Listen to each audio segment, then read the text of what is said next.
Buenos días, mi nombre es Jaime Andrés Bermúdez Contreras, estudiante de Derecho de la Universidad Santander de la sede de Valledupar, identificado con el Código Estudiantil 1929-2014. En el día de hoy vengo a hablar acerca de las notificaciones y en su momento les hablaré acerca de un decreto legislativo con el número 806 del 4 de junio del 2020. Para conocer qué fue decretado y qué modificaciones se le estableció a dicho decreto.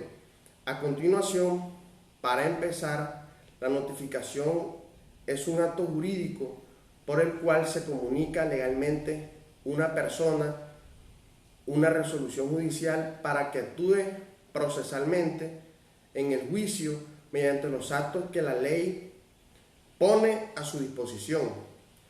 El Código General del Proceso, en su artículo 289, define la notificación como notificación de providencias.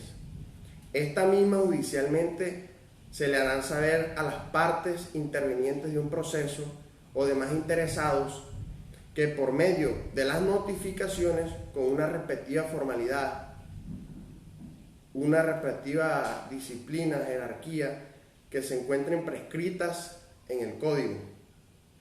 También se dice que ninguna providencia producirá efectos antes de haberse notificado y proteger el derecho al debido proceso y el principio constitucional de la publicidad de los juicios que se dan en ciertos procesos, donde debemos de tener en cuenta los autos que son los intervinientes en un proceso. También es menester y tener el deber de conocer la notificación personal según lo que dice el artículo 291 del Código General del Proceso. Es aquella que efectúa de forma directa y personalmente al propio interesado o a su representante procesal, ya sea en la sede del tribunal o en el domicilio de la persona destinaria.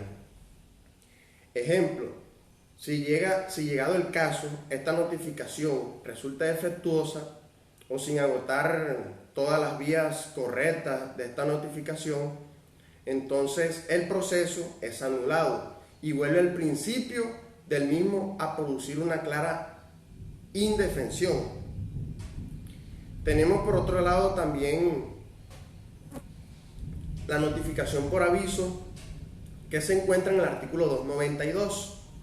Esta notificación es de conformidad con la modificación a la forma de realizar cierta notificación en actos administrativos y de carácter particular y concreto. Ejemplo: cuando se desconozca la información sobre un destinatario, el aviso con cierta copia se integra el acto administrativo. Por otro lado, tenemos también el emplazamiento, según el artículo 293. Este es aquel acto de comunicación del tribunal que sirve para personarse y para actuar dentro de un proceso. Ejemplo: el emplazamiento del nuevo complejo hotelero será en medio del bosque. Por otro lado, tenemos la notificación en estrados, según el artículo 294 de nuestro Código General del Proceso. Es una notificación que es aquella providencia que se considera fija durante 15 días en un documento que se es situado en oficinas públicas, según la autoridad que se le compete. También está la notificación por estado.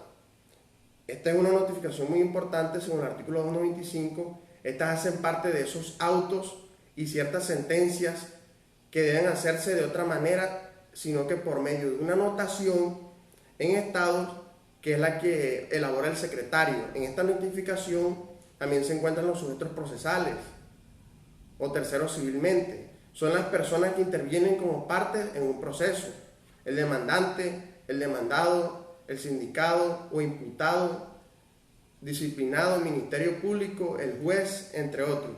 Es importante conocer esta jerarquía para tener una eficacia en un proceso, en un juicio, en determinados conjuntos que se den en la rama judicial, como lo son el acto omisorio de la demanda y el mandamiento ejecutivo, que son también partes que se notifican por estado al demandante ante una notificación personal por aviso.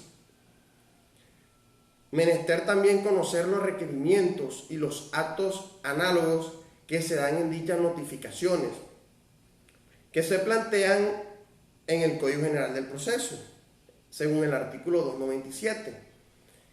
Se dan requerimientos y otros actos análogos ordenados por el juez. Se entenderán mediante una notificación del respectivo auto y los documentos en cada caso que la ley exija. En este caso, la persona que sea notificada mediante el acto de la notificación o dentro del término de ejecutoria podrá hacer las observaciones que se consideren necesarias en dicho proceso. También se plantea el cumplimiento de las medidas cautelares. Esto se encuentra en el artículo 298 del Código General del Proceso.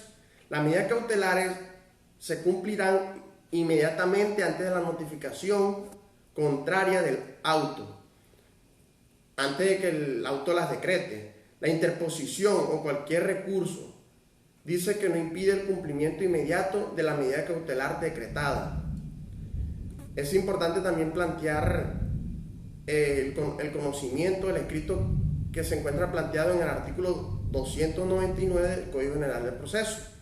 Los autos de cúmplase no requieren ser notificados. Los autos son las providencias del juez respetado en desenvolvimiento del proceso.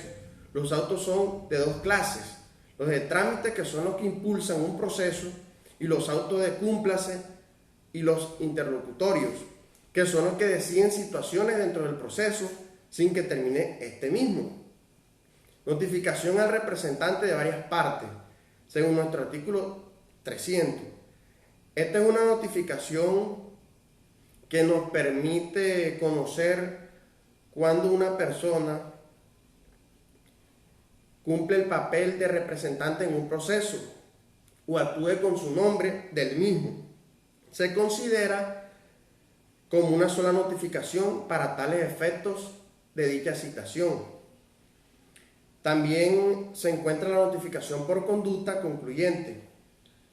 La encontramos en nuestro artículo 301, cuando una parte o un tercero manifieste que se conocen determinadas providencias o la mencione. Se tiene que llevar una firma y verbalmente durante 15 días queda el registro de dicho proceso. Se considera la notificación por conducta. Ejemplo, existen procesos declarativos o ejecutivos en contra del señor Wilder Martínez, a quien le embargan y secuestran bienes. En este caso se da ese tipo de notificación. Entonces conozcamos lo siguiente que ha decretado este decreto, como bien lo dije al principio, que es un decreto legislativo 806 del 4 de junio de 2020. En este decreto se adoptan medidas para implementar las tecnologías de la información y las comunicaciones en ciertas actuaciones judiciales en el marco del estado de emergencia, en la parte económica, social, ecológica, según lo que ha ocurrido con el COVID-19. En este decreto se establece que mediante las modificaciones que se han realizado, se ha planteado en el artículo 1, que dice en el decreto, que buscan implementar el uso de las tecnologías de la información y las comunicaciones en ciertas actuaciones judiciales. Entonces les toca agilizar un trámite de los procesos judiciales ante una jurisdicción ordinaria en las especialidades civiles, laboral y familia. También es importante saber que en aquellos eventos en que los sujetos procesales o la autoridad judicial no cuente con los medios tecnológicos para cumplir con las medidas establecidas en este presente decreto, se les deberá prestar el servicio en forma presencial, siempre y cuando sea posible y se ajuste a las disposiciones del Ministerio de Salud y también la protección social. También se dice que se van a utilizar los medios tecnológicos para todas las actuaciones, audiencias, diligencias que permitan a los sujetos procesales actuar en los procesos o trámites a través de los medios digitales disponibles, evitando exigir y cumplir formalidades presenciales o similares que no sean estrictamente necesarias. Siendo así que todos los sujetos procesales cumplirán los deberes constitucionales y legales para colaborar solidariamente con la buena marcha del servicio público de administración de justicia, en el cual también se adoptaron medidas necesarias para generar su cumplimiento. Por otro lado, el artículo 6 indica que se realizan demandas de manera digital, lo mismo que todos sus anexos, a las direcciones por correo electrónico para el Consejo de la Judicatura, el Consejo Superior de la Judicatura. También habla el ex magistrado de la Corte Constitucional, Alfredo Beltrán Sierra. Explicaba con buenos ojos las medidas adoptadas que tiene el decreto. También va a ser importante cómo se pronuncie después de la Corte Constitucional frente al mismo, dice nuestro ex magistrado, que se encuentran estipulados en ciertos artículos de nuestro código. Pueden haber unas reformas en los códigos mediante esta pandemia que está ocurriendo. Sin embargo, ante todo lo planteado, pienso que si se busca un beneficio, es bueno cambiar la justicia teniendo en cuenta los derechos constitucionales y también tener en cuenta que debemos acogernos a los deberes de la misma. Muchas gracias por su respectiva